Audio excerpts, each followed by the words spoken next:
outcomes or activities that have been occurring.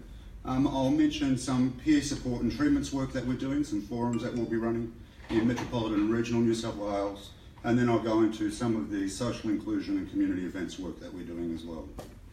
So this is basically the New South Wales HIV strategy, which you're all probably peripherally aware of, and what we actually work toward in terms of our agency obligations against our funding contract.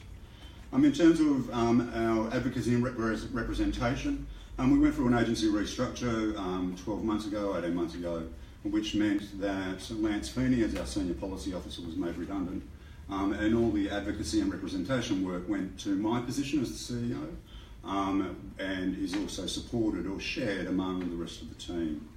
These are some of the advocacy and policy priorities which the agency is progressing. And I'll talk about 3 of those in particular at the moment to give you a little bit more texture about what that looks like. One of the items of work that we've been working on now since October, November 2016 was around immediate treatment commencement. As a part of that work, I made numerous submissions to the New South Wales HIV Strategy Implementation Steering Committee around what we could actually do around that.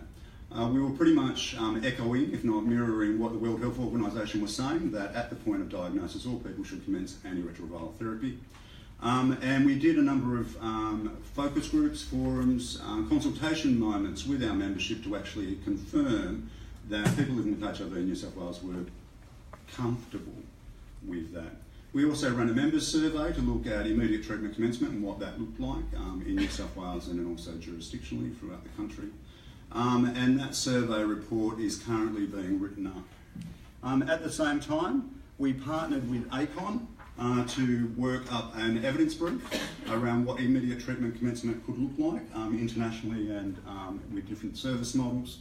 And then it would have been, I think at the end of last year, we ran a roundtable at the Kirby Institute with ASHM to bring the clinicians, the Chief Health Officer of New South Wales and other relevant parties together to actually start talking about legitimately what that would look like. This was the consensus reached by the roundtable during that meeting.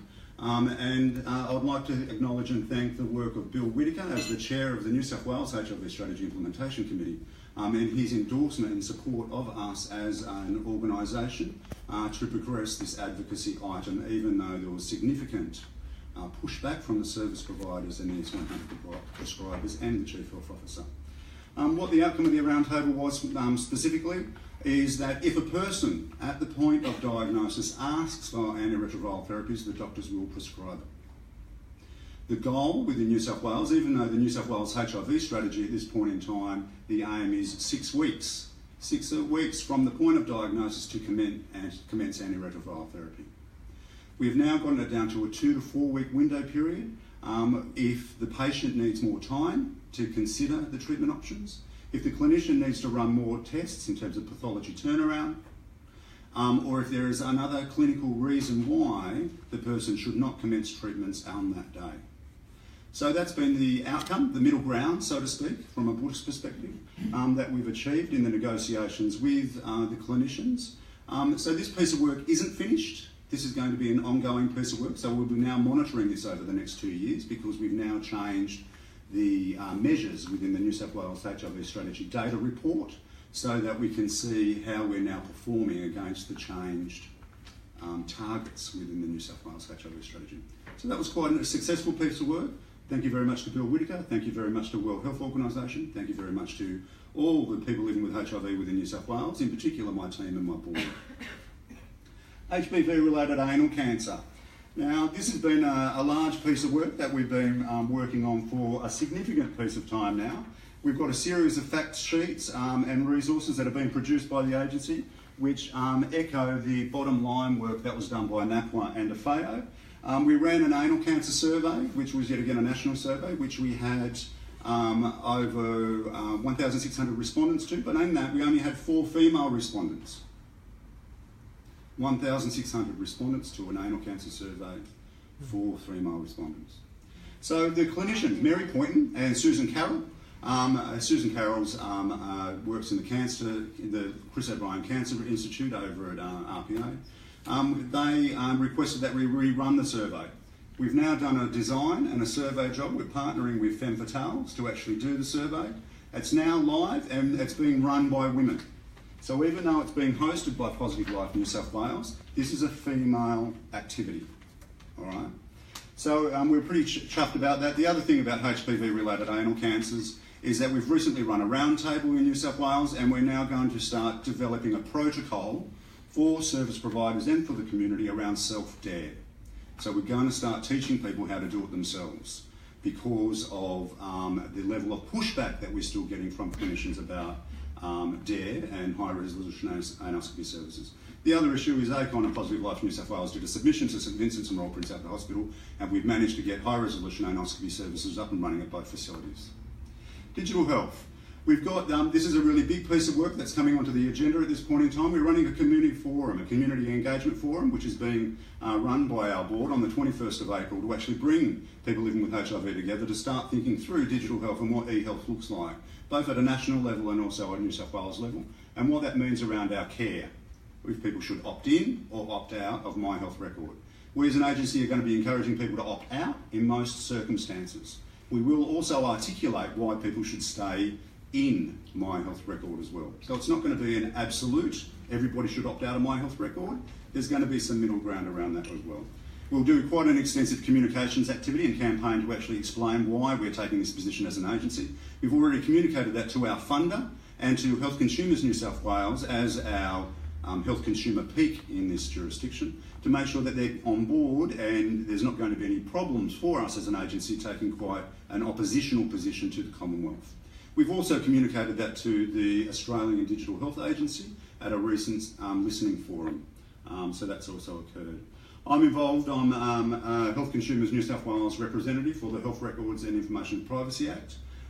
So there's a statutory review of that act going at this point in time, and Positive Life New South Wales has put in numerous submissions against the secondary use of My Health Record data, which has been going on as well. And our suggestion as an agency, the submissions are on our website, our suggestion as an agency is that the secondary use of the data should not occur unless, one, there is informed consent by the people who have their record in that system, and two, that is not sold offshore for commercial purposes.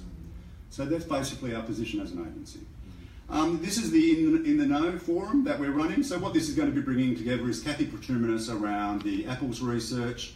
I think it's Kira or Kirista at St Vincent's, around the polypharmacy and comorbidities research that's occurring at the moment, which NAPWHA is a partner of. John Rule is the NAPWHA representative involved in that research. Angie Pinto, who's going to be doing work around phylogenetics and what the phylogenetic mapping looks like in New South Wales and what the implications of that will be for people living with HIV into the future. And then David Crawford will be presenting on hand and the gut biome. We've been doing quite a bit of work at the moment around, we ran a think tank, I think it was about 3 years ago. This resource is the product of that think tank to educate people about HIV/AIDS neurocognitive disorder. And please place an order with the agency if you would like further information. We've also done an evaluation and a refresh of our community dispensing of HIV medications website. And HIV Difference is our most recent publication, which is Serodisco 3. So Serodisco was the first printed resource in this country that talked about the Swiss statement and treatment as prevention. This is now a reiteration of Serodisco, and what we're basically saying, because of the data that's coming out, the behavioural data that's coming out around the sero divide, so there's still a sero divide even in the era of PrEP, this resource is an attempt to start teasing out, fleshing out in community stories, what is the difference? Why is there still a difference around HIV? There is no need for there to be any difference around HIV whatsoever. So HIV Difference, as Serodisco 3, is an attempt to maintain a dialogue and a conversation within the community about that. We continue to have a number of representation community events. This is a photo from the National Women's Day, I think it is that right? Mm-hmm. Yeah. I was on the Patient Experience Symposium recently, arguing that there needs to be improved data and improved transparency and consumer participation around outcomes regarding hospital data, adverse events within hospitals and care facilities. And then there's some photos from Fair Day and Mardi Gras. Thank you very much. quick questions. Very quick questions, yep. Hi, congratulations, fantastic work. Quick question on what is the objection of the Chief Health Officer and the medical officers to moving to 2 weeks? Did they make clear why they were concerned about that change? Because they're really busy.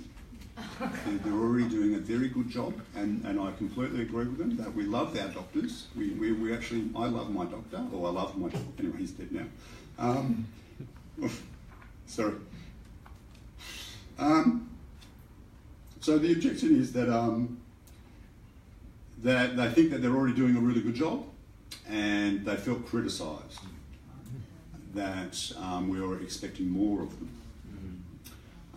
The other anxiety was around the antiretroviral therapies, and that because of the backlash from the bad old days of prescribing medications which had bad outcomes, there was still some concern around what would be a frontline therapy. So during that first 1 to 6 months, as a starter pack, what would that be? So there was some fear and concern about the old days and the medications and what the medications did, and there was also some confusion. This is a new thing, clinicians need some time to get their head around it, and it's just going to take some time for them to adjust to a new prescribing practice. Thank you. Okay. Great. Thanks. And obviously there's opportunities